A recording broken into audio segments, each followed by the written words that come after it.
Olá, queridos e queridas! Se você que acompanha as grandes artesãs e acreditou que costurar era tão fácil quanto elas fazem você acreditar que é, vem comigo hoje, me acompanhe, que eu vou lhe dar algumas dicas sobre costuras e vou lhe mostrar que sim, é possível costurar de maneira tão fácil quanto elas. Se você caiu aqui de paraquedas e não me conhece, muito prazer. Eu sou Beth Tannhauser e você está no canal Costurando com Beth. Hoje de manhã eu estava fazendo uma peça e me lembrei de gravar esse vídeo mostrando para vocês dicas simples que eu fui aprendendo ao longo do tempo. Eu não costuro faz muito tempo. Eu me aposentei em 2019, eu sou enfermeira, para quem não me conhece, e me aposentei em 2019, veio a pandemia e no início da pandemia eu resolvi costurar. E aí do patchwork, faz uma peça, faz outras, eu comecei a fazer vários cursos com várias artesãs famosas e que me mostravam em vídeos, em cursos, que era muito fácil costurar. E eu não conseguia costurar.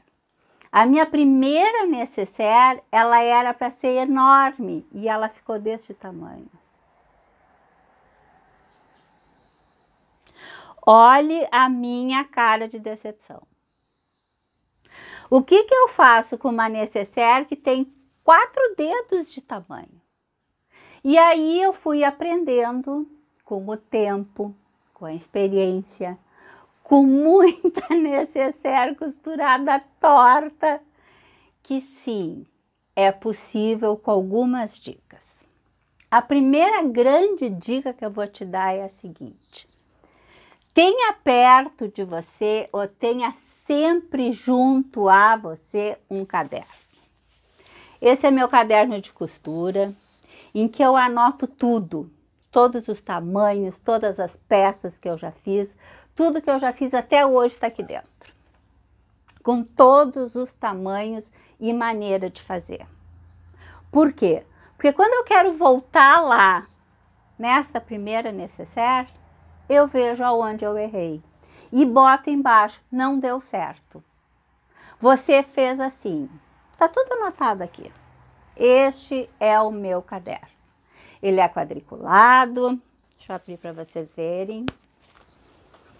É que vai cair um monte de molde. Ele é quadriculado e aqui eu vou anotando tudo que eu já fiz. Então, aprendendo com isso, eu vi que a grande diferença entre eu e talvez você e aquela professora que está te ensinando é a máquina de costura. A primeira grande diferença. Elas costuram numa industrial e você numa doméstica. É diferente? É diferente. Ninguém vem me dizer que uma máquina industrial reta, dupla, costura da mesma maneira que a doméstica. Não costura, né? Eu hoje faço na doméstica bolsas como esta aqui. Olha que maravilha. Perfeitas, com acabamento perfeito, mas eu ralei muito. Tô na máquina todos os dias costurando. É difícil? Não é. É fácil quando você sabe pequenos truques. E são esses truques que eu vou te contar. Sabem o que eu descobri, qual é a diferença grande entre a máquina industrial e a doméstica? E isto fez com que eu consiga hoje fazer as peças que eu estou fazendo na máquina doméstica? A agulha. A agulha faz toda a diferença. Então você tem que pesquisar, você tem que achar, você tem que se informar sobre tamanhos de agulhas, tipos de linhas. Não percam tempo quando as professoras explicam para você, vamos costurar 4, 5 camadas. Procurem entender o que elas estão dizendo eu fiz muita coisa errada no início, porque eu não acreditava. Ah, não, qualquer linha serve, qualquer coisa serve. Não, não é qualquer linha que serve, não é qualquer agulha que serve. Tem professoras que dizem, eu só costuro com a agulha 14, mas ela costura numa industrial. E você vai passar a costurar numa doméstica. E tem diferença, sim, no tipo da agulha.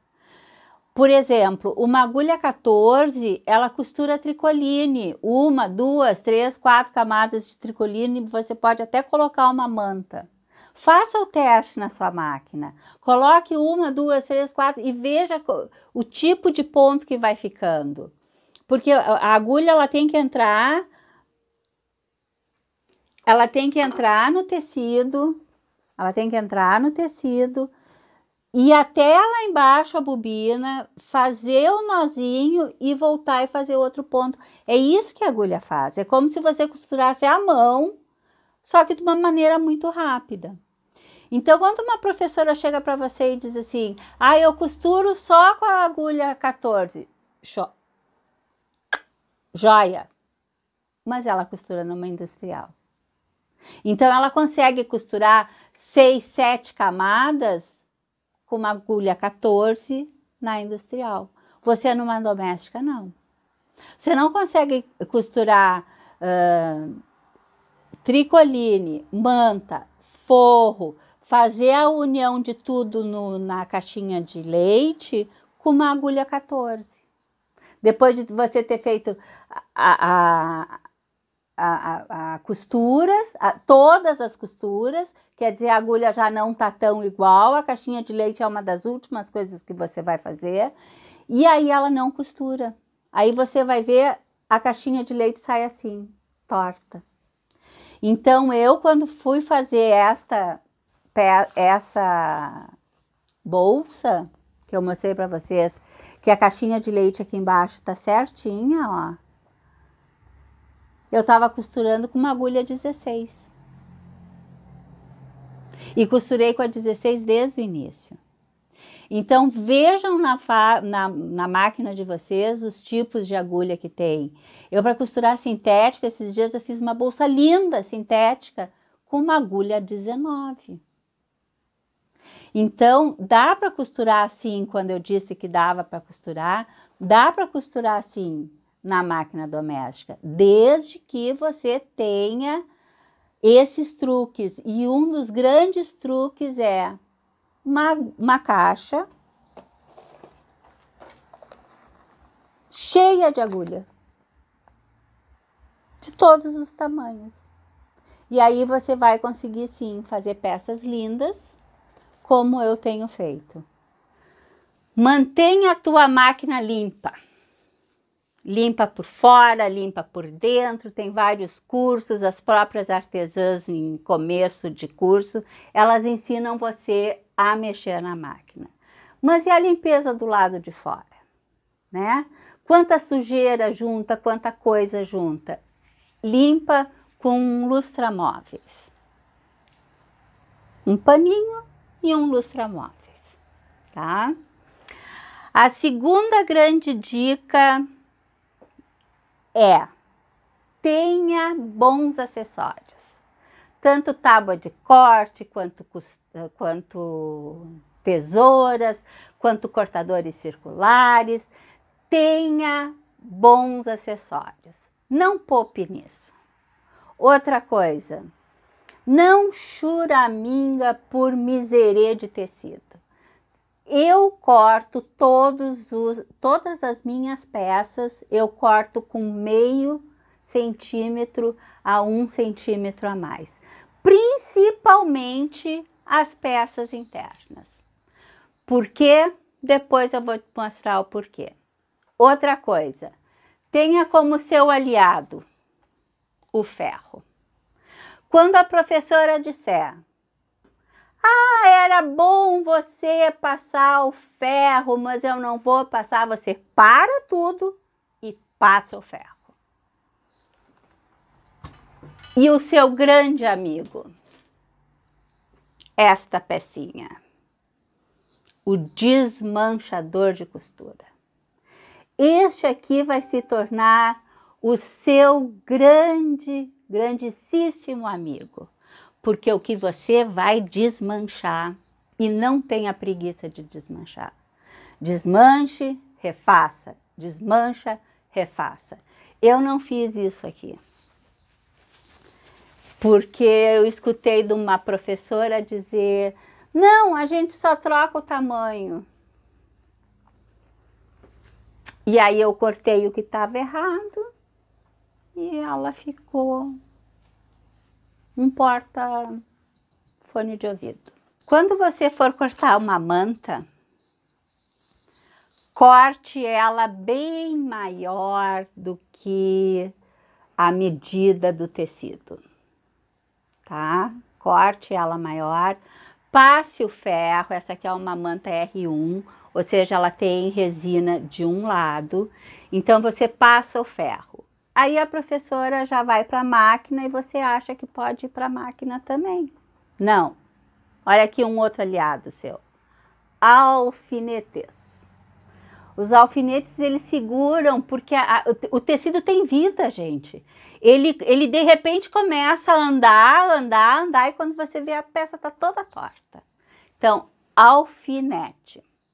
Outra dica, quando você tiver que fazer qualquer peça pequena, tipo um aparadorzinho que vai botar aquela pressão, coloque um papelzinho, uma intertela, eu acho, de papel e risque. Risque e costure em cima do risco. Não vai fazer diferença nenhuma e você vai ter certeza que sua abinha vai ficar bem feita. Uma outra dica, bote a tua linha dentro de um recipiente que não pegue pó, tá? Porque qualquer pó que venha junto com a linha, ela pode danificar a tua máquina, por mais que tu limpe ela. Bom, vamos fazer a costura de segurança desta peça aqui. Dica, puxe esse fio bem grande, tá? A minha máquina, ela não tem corte automático de linha. Com isso, se eu não deixar esse fio aqui grande, ela tá toda hora escapando. Outra dica para fazer a costura de segurança. Nunca comece da ponta. Comece sempre do meio, certo? E a costura de segurança você pode fazer no tamanho de 3,5 a 4. Eu vou usar 3,5 aqui. Sente-se bem na cadeira, bem confortável. Eu sempre inicio a costura manual, eu nunca inicio a costura automático no pedal, tá? Então, eu sempre faço o primeiro ponto manual e aí depois que eu venho no pedal. Uma outra dica que eu já vou mostrar aqui para vocês, que aqui nesse tecido maior é mais fácil, é o retrocesso. Eu faço 1 ou 2 pontos para frente e aí eu faço o retrocesso.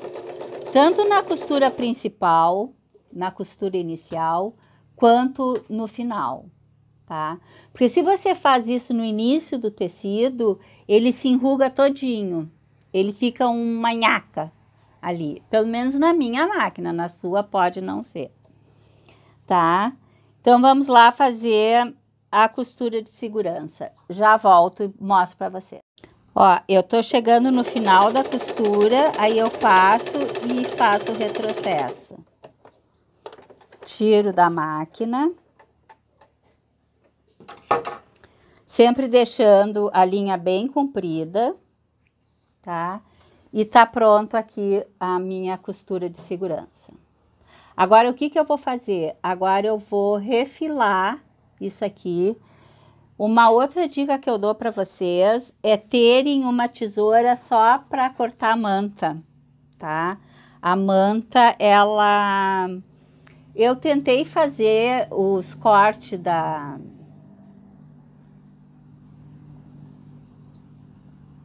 Que feio isso, né? Eu tentei fazer o corte das mantas com o cortador circular. Mas eu vou confessar para vocês que é mais fácil fazer com a tesoura. Porque o cortador circular, ele pode...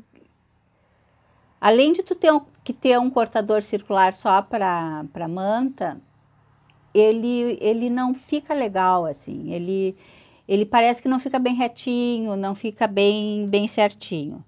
E aqui na tesoura, ele fica bem certinho, porque você vai cortando bem no lugar que tem que cortar. Uma outra coisa que eu queria dizer para vocês é: esqueçam casa arrumada, a menos que você tenha um ateliê. Eu não tenho ateliê. Eu costuro na sacada da minha casa, tá? Então, eu tenho...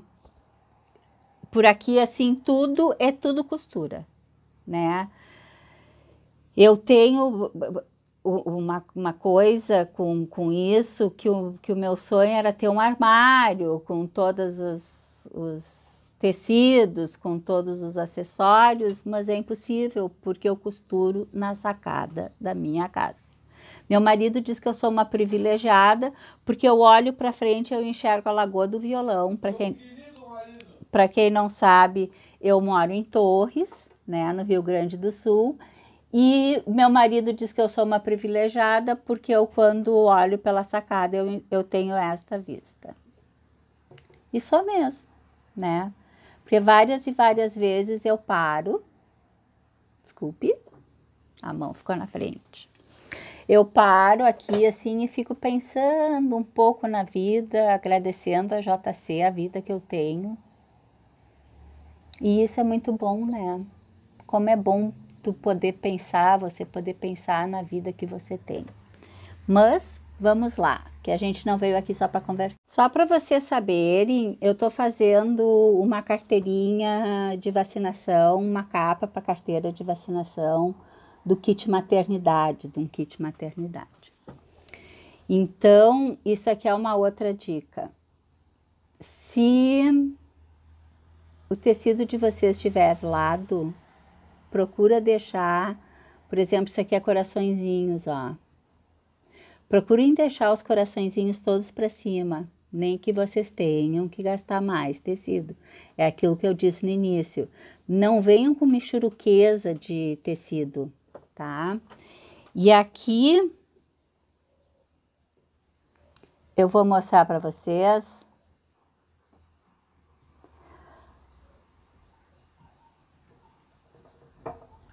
Se eu conseguir ajeitar a câmera, isso. O início e o fim. Eu não coloco bem no início, tá? Aí eu abaixo a agulha, venho, dou 1, 2 pontinhos e volto para fazer o retrocesso. Uma outra dica: olhem, quando pararem a costura, vocês parem com a agulha no tecido, tá? Para ela não escapar. E quando vocês estiverem costurando, vocês olhem para o calcador, não olhem para a agulha. Olhem para o calcador, de modo que o calcador fique sempre rente com o tecido. Fica muito mais fácil e você fica muito mais concentrada. Aqui, quando chega no final, eu já dou o retrocesso e venho até o final com ele. Eu uni, então, a peça aqui, ó. Isso aqui são as abinhas, tá? E aqui vem uma outra dica. Quando você tiver que costurar, costure do lado da manta, tá? Fica muito mais fácil, por isso que eu deixo sempre também um pouco de tecido aqui, ó. Porque aí ele não enruga ele não vai se embolando, porque como eu disse para vocês, o tecido parece que ele tem vida e parece que ele cresce à medida que você vai costurando. Então eu costuro aqui, quando chega aqui eu faço o retrocesso e vamos lá prendendo. Aqui no cantinho eu vou devagarinho. Aí eu viro a peça, vejo se tá um pezinho de máquina e continuo.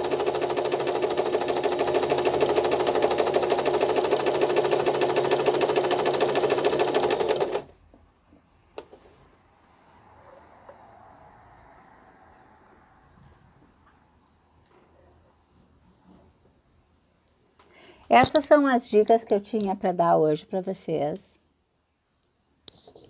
Quem gostou, dá um like, inscreva-se no canal. Vai vir muito mais dicas por aí, porque assim como eu tive dificuldade, certamente você também tem, né? E com uma pessoa iniciante como eu, de repente eu posso te ajudar muito. Então, para quem não me conhece, prazer, Beth Tannhauser, e você está no canal Costurando com Beth. Um beijo!